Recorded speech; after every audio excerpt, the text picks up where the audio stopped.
Če smo bili to pomlad prikrajšani za dogajanje na nogometnih igriščih, pa se toliko bolj dogaja na političnem. Kot kaže, se je v petek začel izredni spomladanski prestopni rok.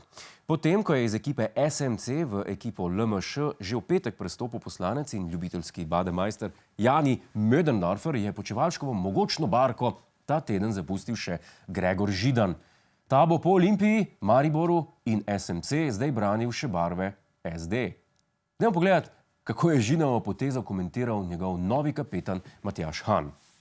Vi veste, da je bil on uspešen nogometaš, da je branil, da je branil barve Slovenije, zato se je počasi odločil, da mu ni mesto v takšni ekipi, kjer v bistvu v Sloveniji ne govori tako, kot bi se mogli. Tako da vidim, da je ta športni duh pri njem tudi, prevagal. Gregor Židan je pač športnik. Normalno je, da hočeš zaigrati za klub, ki se lahko teoretično poteguje za najvišja mesta, in ne za klub, ki bo s prve slovenske politične lige ob koncu sezone izpadel v medobčinsko zunajparlamentarno.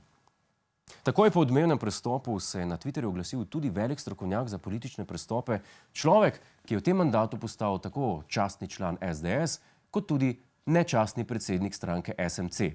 Eden in edini Zdravko Počivalšek.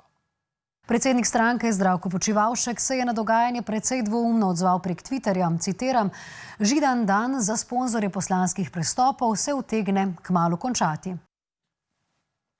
Čeprav smo sprva mislili, da je gospod Počivalšek po ustaljeni koalicijski navadi postal še pisatelj, se je izkazalo, da tweet vseeno ni del oglaševalske kampanje za knjigo Ta veseli dan ali Počivalšek se peni.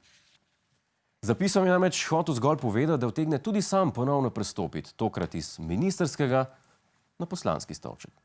To in pa, da je bil njegov nekdanji poslanec za prestop verjetno plačan. Gospod Počivalšek namreč enostavno ne more verjeti, da bi stranko s takšno hrbtenico, kot jo ima SMC, kdorkoli zapustil prostovoljno. Židanov prestop k ekipi pod vodstvom drugega Židana je zmotil tudi ostale poslance SMC. Neuradno, predvsem zato, ker se podobne poteze niso spomnili sami, uradno pa so razlogi drugje. Presenetil nas je predvsem zato, ker za prestop v tem prestopnem roku ni navajal nekih političnih razlogov, pač pa je omenjal samo sanjsko ponudbo, ki je pač ne more zavrniti. Stranka SD je sicer vse obtožbe o nagradah za novega poslanca zanikala. Ne vem za vas, ampak mislim, ne verjamem. Verjamem pa, da nagrada ni bila denarna. Dajte pomisliti, zakaj bi se trudili tako?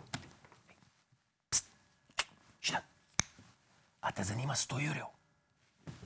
To enostavno nima nobenega ekonomskega smisla. Glede na trenutne razmere v stranki SMC je povsem možno, da je bila sanjska ponudba, ki jo je gospod Gregor Židan ni mogel zavrniti, videti tako. Židan, a te zanima stranka, ki bo zdržala do naslednjih volitev? Da se je res zgodilo nekaj takšnega, je nato pred kamerami priznal sam Gregor Židan.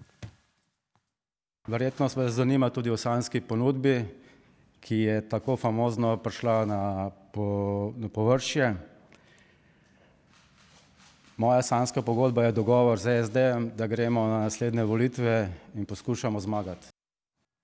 Evo, tukaj se lepo vidi, da je gospod Židan ta prav športnik. Njem ni dosti, da v parlamentu igra. On je tam zato, da zmaga. Zato se pa lahko pohvalimo, da smo dvomilijonski narod, ki je že dvakrat igral na svetovnem prvenstvu. Ravno zaradi takih ljudi, ki znajo zamenjati klub, preden obsedijo na klopi za rezerve. Ob vseh prestopih in izjemno negotovih razmerah za trenutno koalicijo pa je obenem na Brdu pri Kranju potekal še koalicijski vrh. Vzdušje povzema poslanec Desusa, gospod Franci Jurša. Sem zapazil, da se predsednik vlade na sestanku večkrat zasmejal kot pa običajno. Ja, gospod Janša se je na koalicijskem vrhu smejal. Težava je le, da ne vemo, kakšen je bil ta smeh. Glede na najnižjo podporo vladi in prestope v koalicijskih vrstah je možno, da je bil njegov nasmešek videti tako. Glede na absolutno prevlado stranke SDS po javnomnenjskih raziskavah pa se je verjetno smejal tako. Gospod Janša po svoji stari navadi seveda ni stopil pred novinarje, tja ni poslal niti vladnega misionarja Jelka Kacina, je pa za čuda spregovorilo drugo mistično vladno bitje, znano kot Zdravko Počivalšek. Najbolj zdrav in spočit med ministri nam je tokrat povedal nekaj več o svoji anatomiji. Dajmo poslušati pa zapisovati si. Zdaj, če kaj, verjamem, da jaz imam zelo trdo kožo, pa jeklene živce in na tej bazi mislim delati naprej.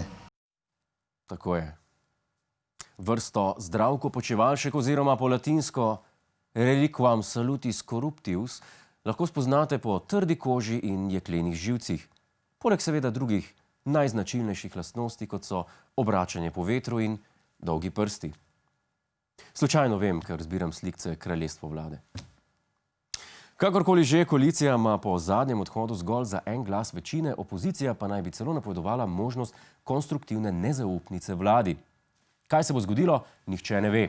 Glede na zadnjo politično prakso pa lahko verjetno pričakujemo, da opozicija nekaj tednov ne bo naredila ničesar, nato pa jo bo vlada prehitela in si nezaupnico podala kar sama.